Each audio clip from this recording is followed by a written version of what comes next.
Hello, তোমরা সবাই কেমন আছো? আশা করি তোমরা সবাই খুব ভালো আছো, আর আমিও খুব ভালো আছি। আজকে ভাবলাম যে সকাল থেকে কি করি না করি সেটাই তোমাদের সাথে শেয়ার করব। আজকে আমার ম্যাম আর আমার ম্যামের মেয়ে আমাদের বাড়িতে এসেছিল। ম্যামের মেয়ের স্কুলে প্রোগ্রাম আছে, তাই ম্যামের মেয়েকে একটু সাজিয়ে দেওয়ার জন্য। তো ম্যামের মেয়েকে খুব মিষ্টি লাগছে সাজানো কমপ্লিট করার পর। তারপরে আমি চলে গেছিলাম পড়াতে। আর যেহেতু আজকে রাতে আমরা মহালয়ার পিকনিক করব, সেই জন্য আমার দুজন ফ্রেন্ড চলে এসেছিলো। আর এখানে জানি না ওরা কী যে করছে, আর এখনও দুজন আসার বাকি আছে। তারপরে ভাবলাম যে না, অনেকটাই রাত হয়ে যাচ্ছে, এবার আমরা কাজে লেগে পড়ি। তো ওরা এদিকে মাংস ধুচ্ছে, আর এইদিকে আমি লেগে পড়েছি মাংস ম্যারিনেট করার জন্য। কিছুদিন আগে পর্যন্ত আমি কাঁচা মাংসে হাত দিতাম না, কেমন একটা লাগতো। তো এখন আমার এত ভালো লাগে ম্যারিনেট করতে, তার জন্য ওদেরকে বললাম যে তোরা মাংসটা ধুয়ে দে, আমি ম্যারিনেট করে নিচ্ছি। তখন পর্যন্ত ওই দুজনের আসার নাম নাই। মানে আমার বাড়ির পাশেই বাড়ি আমার ছোটোবেলাকার বান্ধবী আর তার দিদি। তো তোমরা আগে অনেক ভিডিওতে ওদেরকে দেখেছো। তারপরে ওরা চলে এলো। তারপরে এইদিকে আমরা একদম জোর কদমে কাজ শুরু করে দিয়েছি। তারপরে সন্ধ্যাবেলাকার টিফিনের জন্য এইদিকে মুড়ি, চানাচুর, সিঙ্গারা দিয়ে মাখা হয়েছিল। তো সেটা আমি মেখেছিলাম। মুড়ি মেখে মুড়ি ডিস্ট্রিবিউট করাও কমপ্লিট হয়ে গেছে।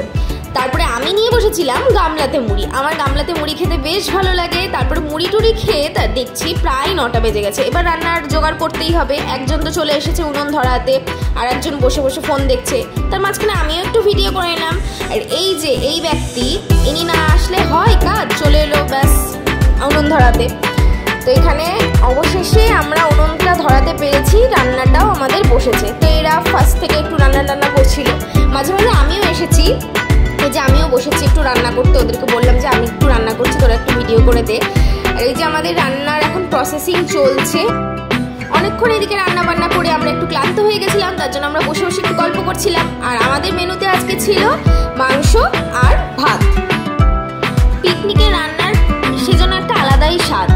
তো বেশ ভালোই হয়েছিল, বেশ ঝোলঝোল রান্নাটা হয়েছিল, খুব কষা কষাও হয়েছিল না, কিন্তু বেশ সুন্দর হয়েছিল খেতে। আর ওরা আমাকে দিয়েছিল পরিবেশন করার জন্য। আর আমি তো এই কাজে একদম মানে কি বলবো, কিচ্ছু পারি না। তো হাতা দিয়ে কোথায় ভাত তুলবো, তো না, আমি খুন্তি দিয়ে ভাত তুলছিলাম। তো যাই হোক, সবাইকে ভাতটা দিলাম।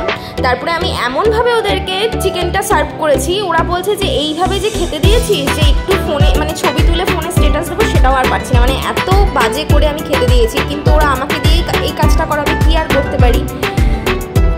তারপরে এতক্ষণে রাত তখন 12:30, তখন আমরা খেতে বসেছি। সবাইকে বললাম বল একটু কেমন খেতে হয়েছে। সবাই মিলে একসাথে রান্না করেছি। খাবার তো বেশ ভালোই হয়েছে। আর এই যে মুখের সামনে হট করে ফোনটা ধরেছে, আমি ভয় পেয়ে গেছি।